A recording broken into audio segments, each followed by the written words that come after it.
The water is already up to your ankles. 4 days ago, it was just rain. Now it's a river, and that river is inside your cave. Your fire, the only fire your group has, is on a ledge you built when the first drops fell. And you are watching it the way you'd watch a dying animal, because if it goes out, it is not coming back. Not tonight, maybe not for weeks. Outside, somewhere in the dark, something big is moving through the brush, looking for the same dry ground you're standing on. This isn't a bad day. This is the moment that decides whether your bloodline exists in 100 years. And here's the part that should stop you cold. This exact situation, the rising water, the dying fire, the thing in the dark, happened to your ancestors not once, but thousands of times for hundreds of thousands of years. And somehow, every single time, enough of them made it through that you're sitting here right now watching this. So today we're answering a question that sounds simple and isn't. What actually happened when it rained on early humans? And why did that rain come closer to wiping us out and closer to making us who we are than almost anything else in our history? For you, rain means closing a window. Maybe a blanket, maybe a show, maybe the best sleep you've had all week. Rain is white noise. It's cozy. It's the universe giving you permission to do nothing. For a human 70,000 years ago, that same sound, that exact same patter on the exact same kind of leaves, was a countdown. And it could kill you in at least 3 completely different ways before it even stopped. The first way is temperature. And it's faster than most people think. Water conducts heat away from skin roughly 25 times faster than air. That's not a rounding error. That's the difference between uncomfortable and dead by morning. A person with no waterproof shelter, soaked through, in temperatures as mild as 10 degrees Celsius, 50 degrees Fahrenheit, can slide into hypothermia in a matter of hours. Not days, hours. And this wasn't a problem confined to snowy climates. Even parts of Africa get cold enough at night during the rainy season for this to be a real, recurring threat. The second threat is the ground itself. The caves and rock shelters that sheltered early humans for hundreds of thousands of years were usually chosen for one reason. They were close to water. Rivers meant drinking water, fish, animals coming to drink. But rivers flood. Archaeologists have found thick layers of flood sediment inside caves that were clearly occupied at the time, meaning water forced its way into someone's home while they were living in it.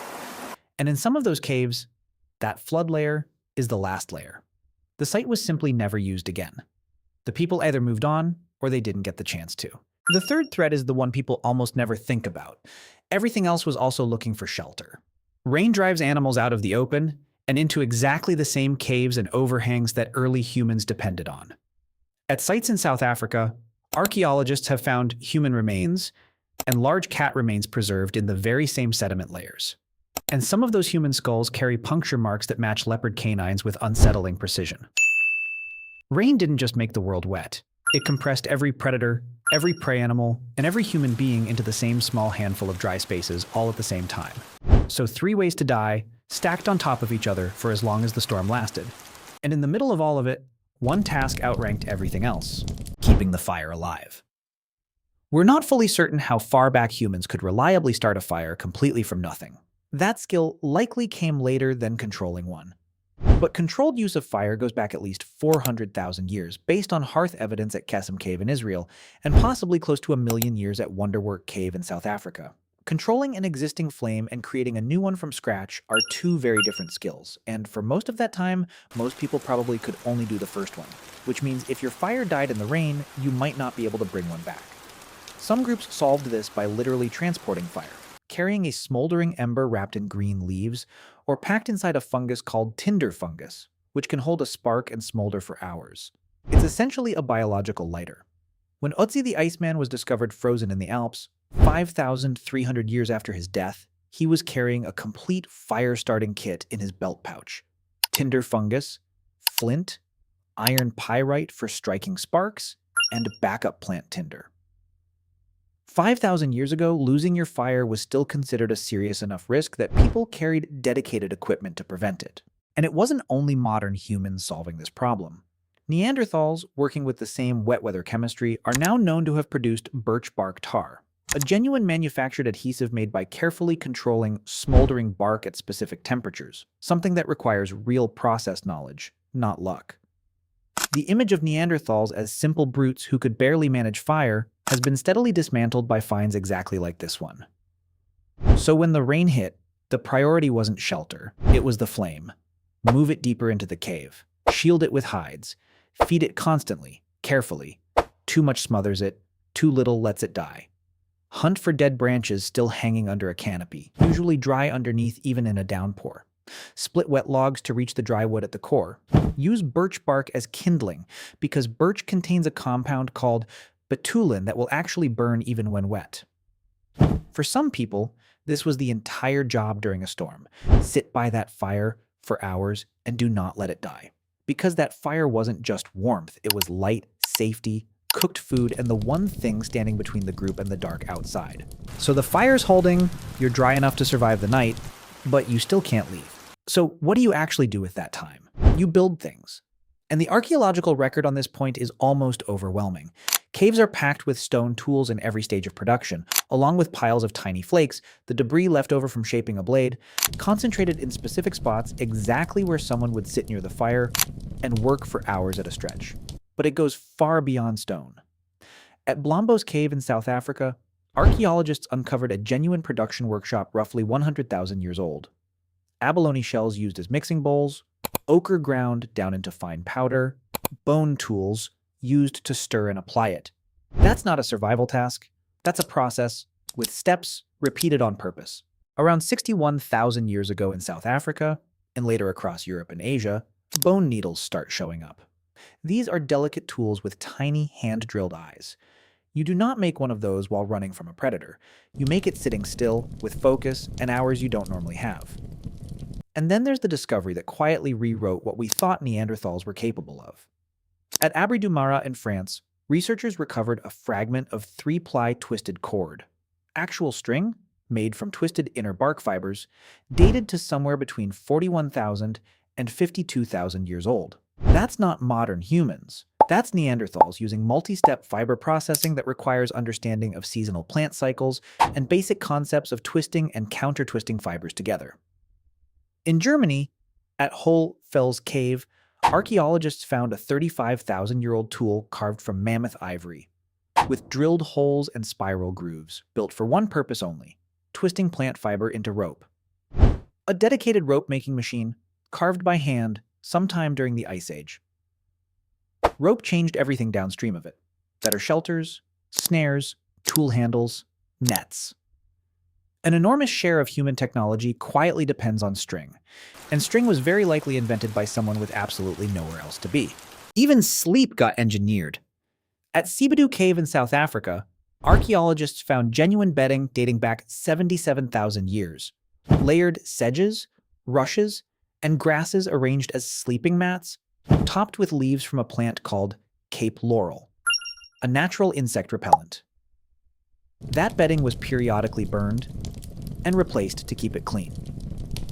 77,000 years ago, someone was already doing pest control. Here's where the story stops being about survival and turns into something nobody would have predicted. Because once the tools were made, the rope was twisted, and the bedding was clean, some people kept going, straight into the dark, and made art. The paintings inside Chauvet Cave in southern France are roughly 36,000 years old. Lions, horses, rhinos, and bears, drawn with an understanding of anatomy and motion that still unsettles researchers today. Some animals are captured mid-stride, muscles tensed, heads turning. The work of someone who had watched these animals for thousands of hours and could recreate them from memory alone, underground, by the light of an animal fat lamp. And Chauvet isn't an outlier. At Sulawesi in Indonesia, figurative cave art has been dated to at least 45,000 years old, among the oldest known anywhere on Earth. What makes this genuinely strange is location. These paintings usually aren't near the cave entrance, where you'd naturally shelter from weather. They're often hundreds of meters in, through passages you'd have to crawl through, in total darkness. Nobody makes that trip when the weather's good and the hunting is easy. You make that trip when you've already sharpened every tool you own, fed the fire for the 10th hour straight, and there's genuinely nothing left to do except go deeper and make something. We can't prove art was specifically a rainy day activity, but the pattern lines up too well to ignore. The greatest bursts of creative output in prehistory show up in exactly the locations where people were most likely to be trapped indoors for days at a time. And that leads somewhere even bigger. Rain may not have only produced objects. It may have produced culture itself. Picture 15 to 30 people, packed into a confined space for days with nothing left to build. What's left to do? Talk. In 2014, anthropologist Polly Weissner published a study comparing daytime versus nighttime conversation among the Jew/Hwanzi Bushmen of the Kalahari Desert. During the day, conversation was practical: land, resources, disputes. But at night, by the fire, over 80% of conversation shifted to stories, songs, and shared history. Firelight didn't just light the group, it changed what the group talked about, softening tension, opening people up, turning a fire into something like the original social network. And what got passed around that fire wasn't idle chatter. It was where the water holes dry up, which plants are safe, where the good flint is. That's knowledge transferring directly from one mind to another, verbally, with nothing else to record it. Some of that knowledge lasted an extraordinary length of time. The oldest oral traditions ever verified against real geological evidence are Australian Aboriginal stories describing coastal sea level changes from roughly 7,000 years ago, accurately preserved for 7 millennia through nothing but people telling the story to each other, generation after generation. That kind of cultural memory doesn't happen by accident. It requires exactly the kind of forced, repeated, close-quarters retelling that a multi-day storm produces. Now, here's the part almost nobody expects, and it's the reason this story isn't simply rain nearly killed everyone. Because sometimes rain was the single best thing that could happen to you. After heavy rain, the ground turns soft, and soft ground holds the clearest, most detailed animal tracks you'll ever find. Depth, direction, speed, all readable at a glance. Some of the best tracking conditions on the planet exist in the day or two right after a storm. Rain also meant water. Natural stone basins near known campsites fill after rainfall, and some show signs of being deliberately deepened to hold more. And rain triggers an explosion of food. Mushrooms and certain plants surge after wet weather. Tubers pull easier from soft soil. Insects surface.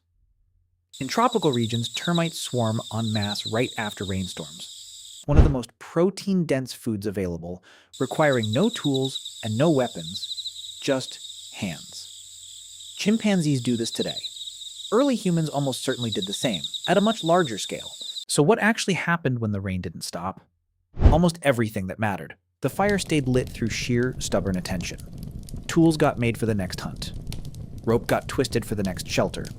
Pigment got ground for a painting no one outside that cave would ever see. Stories got told that would outlive the people telling them by thousands of years. And when the rain finally broke, people walked out onto soft ground, read the tracks left behind, and got back to work. Stronger, better equipped, and carrying knowledge they didn't have 4 days earlier. The rain that could have ended a bloodline in one bad week is very possibly the same force that built firekeeping, tool-making, art, storytelling, and the deep, close social bonds that let a struggling species make it this far. It nearly killed us. And in the exact same breath, it made us who we are.